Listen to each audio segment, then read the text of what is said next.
Hello friends, आज के इस वीडियो में हम बात करेंगे Madhya Pradesh professional examination board की न्यू रिक्रूटमेंट नोटिफिकेशन के बारे में। तो फ्रेंड्स, यहाँ पर मध्य प्रदेश पीईबी ग्रुप 2 सब ग्रुप 4 के लिए जो वेरियस पोस्ट यहाँ पर आपसे इनवाइट की गई हैं, इनके ऑनलाइन फॉर्म के जो ऑफिशियल नोटिफिकेशन है ये आपका जारी कर दिया गया है। और इससे रिलेटेड जानकारी फ्रेंड्स आपको मिल जाएगी वीडियो डिस्क्रिप्शन में jobrasta.com के लिंक पर।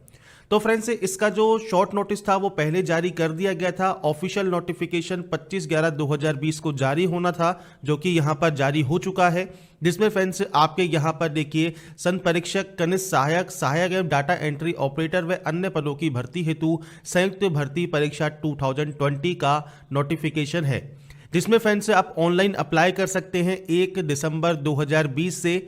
लास्ट डेट इसको भरने की रहेगी 15 दिसंबर 2020।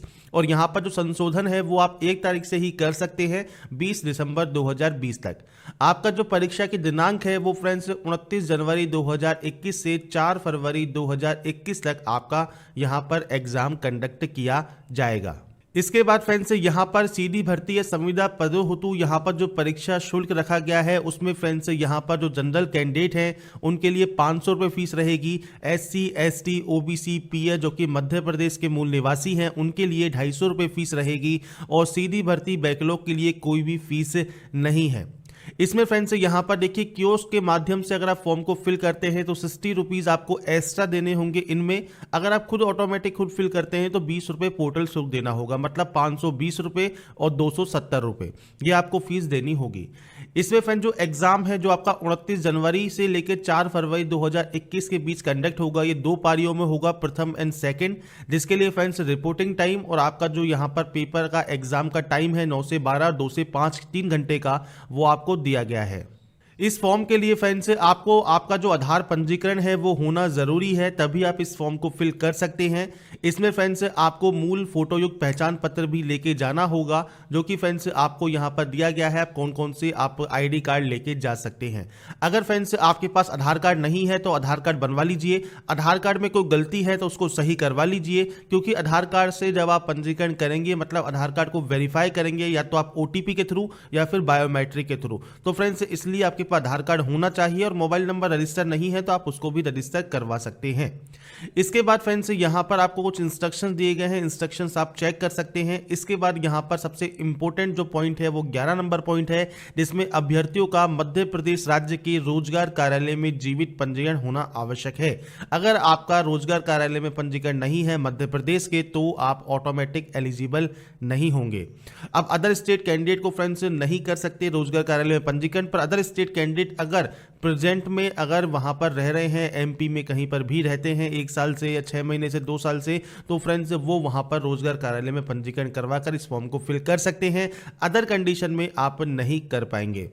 इसके बाद फ्रेंड्स आपको यहां पर जो नेक्स्ट ऑप्शन दिए गए हैं इसमें फ्रेंड्स आपको पेज नंबर बताए गए हैं, कौन कौन सी जानकारी आपको किस किस पेज पर मिलेगी वो सेक्शन आप यहां पर चेक कर सकते हैं। इसके बाद सारे नियम से रिलेटेड जानकारी आपको यहां पर मिल जाती है।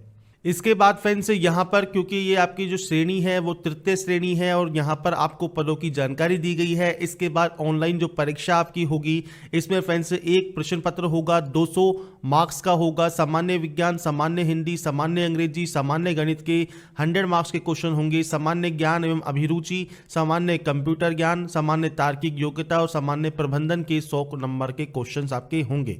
तो ये जानकारी आपको इस सेक्शन में मिल जाती है। डिटेल सिलेबस जल्दी ही इसका एप्लीकेबल या अपलोड कर दिया जाएगा।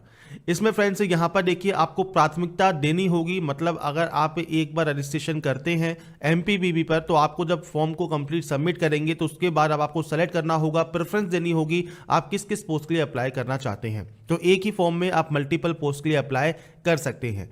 आयु सीमा 18 से 40 साल रहेगी और चालू वर्ष की 1 जनवरी मतलब 1 जनवरी 2020 को 18 से 40 साल आपका एज क्राइटेरिया काउंट होगा। और रिजर्व कैंडिडेट को यहाँ पर जो है छूट मिल जाएगी अपर एज में, जो कि आपको यहाँ पर दिया गया है। इसके बाद फ्रेंड्स यहाँ पर आपको जो स्थायी निवासी हैं उनसे रिलेटेड आपको जानकारी यहाँ प्रोवाइड की गई है। आप यहाँ पर डिटेल्स को चेक कर सकते हैं और उसके बाद ही आप इसमें आवेदन करेंगे। यहाँ पर फ्रेंड्स आपको आरक्षण की जानकारी दी गई है कि कितना कितना % आरक्षण किस किस जाति को यहाँ पर मिलने वाला है, क्या इसका 36 आरक्षण रहेगा, वो सब जानकारी आरक्षण से रिलेटेड आपको यहाँ पर दी गई है। इसके बाद फ्रेंड्स यहाँ पर आपको रिक्त पदों का जो विवरण है वो आपको यहाँ देखने को मिलेगा। पेज नंबर की बात करें तो 21 पर आपको ये जानकारी देखने को मिलेगी, जिसमें फ्रेंड्स आपको यहाँ पोस्ट कोड, पद का नाम, आपका श्रेणीवार जो भी पोस्ट कोड है, मतलब जैसे जनरल, ईडब्ल्यूएस, एससी, एसटी, इनमें क्या क्या सीट रिजर्व है वो आपको जानकारी यहाँ पर इस सेक्शन में देखने को मिल जाती है। तो टोटल अगर बात करें तो 253 सीट है, संविदा पर 5 सीट है, तो टोटल 258 सीट यहाँ पर आपकी हो जाएंगी। अब यहाँ पर बात करते हैं फ्रेंड्स इनके डिटेल एलिजिबिलिटी कंडीशंस की। तो सबसे पहले फ्रेंड्स सहायक के जो टोटल 50 पद हैं इसमें आपका स्नातक होना जरूरी है, कंप्यूटर में 1 वर्ष का डिप्लोमा आपके पास होना चाहिए। बीसीए, एमसीए को यहां पर कंप्यूटर डिप्लोमा की आवश्यकता नहीं पड़ती। सीपीसीटी स्कोर कार्ड अनिवार्य है। कनिष्ठ सहायक के 100 पदों के लिए किसी भी संकाय में द्वितीय श्रेणी में स्नातक आपने किया हुआ हो, सेम 1 वर्ष का डिप्लोमा, और बीसीए या एमसीए के कैंडिडेट कोई जरूरी नहीं है। सीपीसीटी स्कोर कार्ड अनिवार्य रहेगा।